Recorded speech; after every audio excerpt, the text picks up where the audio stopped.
À l'audition ce matin du comité de pilotage du plan de veille et de riposte contre la Covid-19 par les membres de la Commission nationale de lutte contre l'enrichissement illicite. Au centre de cette audition, la gestion de la crise sanitaire dans le pays. Linda Nyumba Mungengi, Parmanyanya. Auditionné sur le niveau d'exécution des missions assignées au COPIL, le coordinateur technique de cette organisation a présenté aux membres de la Commission nationale de lutte contre l'enrichissement illicite les actions menées et les perspectives.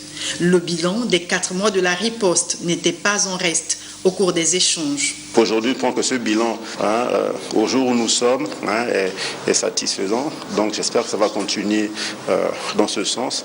Et nous nous préparons maintenant effectivement à faire en sorte que cela perdure pour éviter effectivement une deuxième vague. S'agissant du test de dépistage d'urgence, le professeur Romain Chua précise. Peut-être nous n'avons pas bien communiqué sur la question. Les gens n'ont retenu que les 20 000 francs.